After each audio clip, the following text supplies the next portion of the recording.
This is your brain. This is drugs.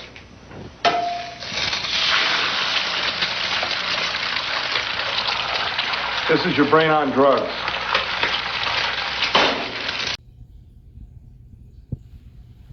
This is your brain on drugs.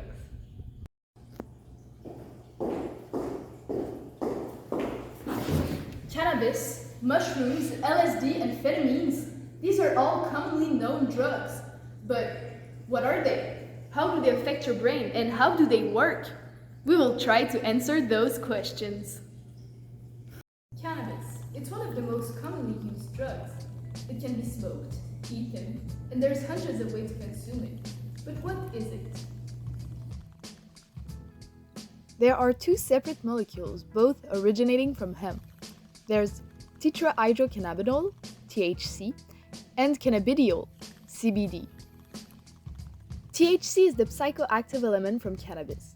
The more a product is concentrated in THC, the more important are the effects.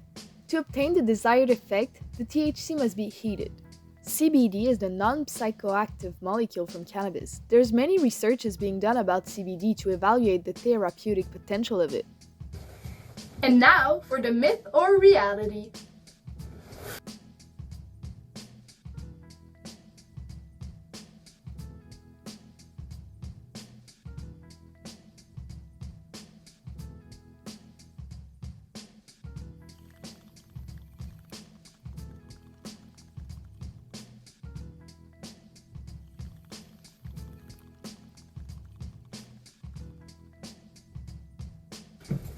Now, let's see Aaron, a young teenager experiencing with cannabis with his friends. No.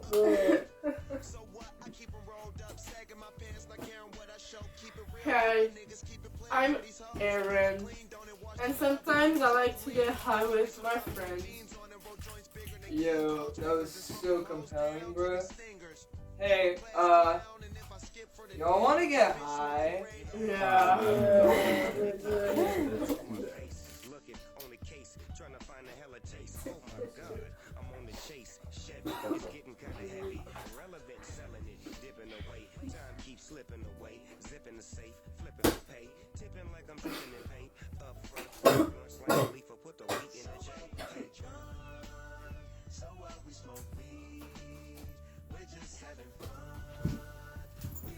The effects occur 3 minutes after the inhalation.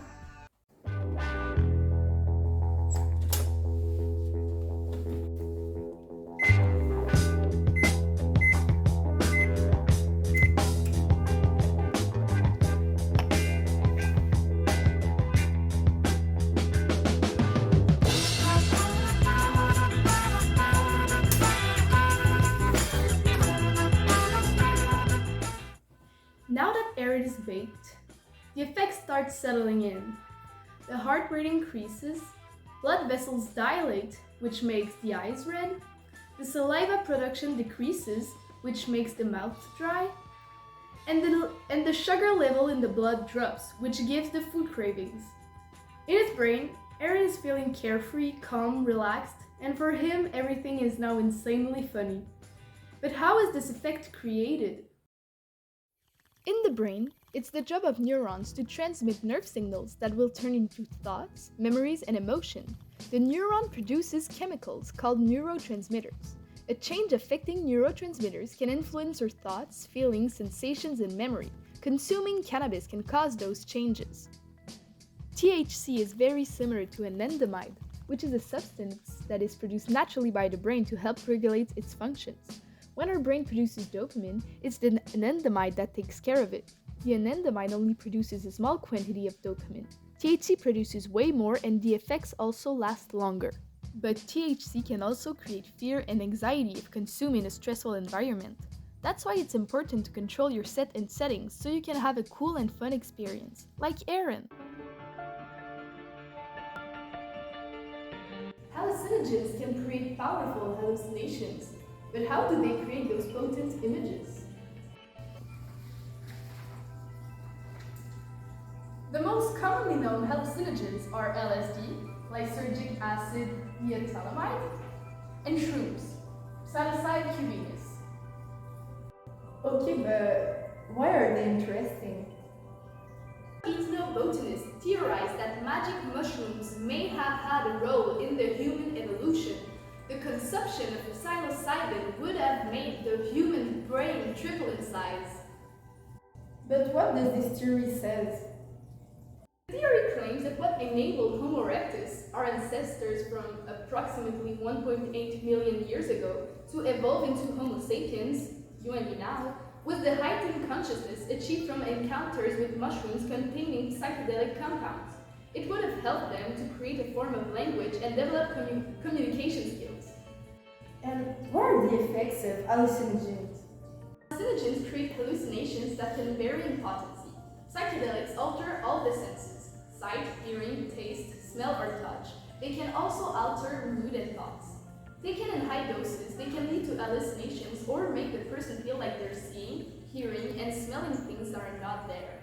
Common hallucinations are the saturated colors, vision improvement, and one can also observe details and small patterns in objects all around. And what about LSD? How was it created?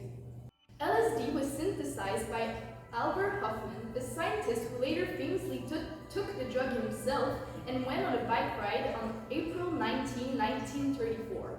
The drug is made from lysergic acid, which is found on a fungus that typically grows on grain. So, while it's purely synthetic, it mimics the biological activity of the fungus it was derived from, making LSD molecular structure similar to psilocybin, which is also found in fungi. This drug is typically swallowed as a pill, or a liquid, or absorbed in the mouth through a piece of paper called a tab, which is soaked with the drug. And how do magic mushrooms work? It reaches the stomach. The psilocybin is converted into another chemical called psilocybin. The psilocybin then binds itself to serotonin receptors in the brain, which changes the way your brain works. And how do magic mushrooms influence our brain? The effect created by psilocybin to Venus is very similar to what happens in our brain when you dream. Your visual cortex becomes more active, which changes the way you perceive things. The visual cortex is the part of your brain that causes abstract thinking, thought analysis, and is responsible for mood and perception.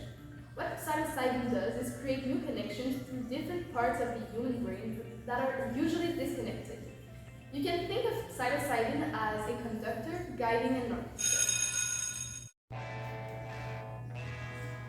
Stimulants stimulates, but how do they stimulate? How do they work, and which part of your brain do they affect? I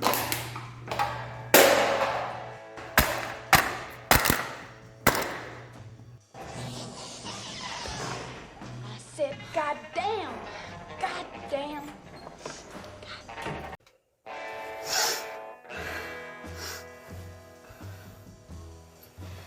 Did you know that stimulants form one of the 4 families of psychoactive substances?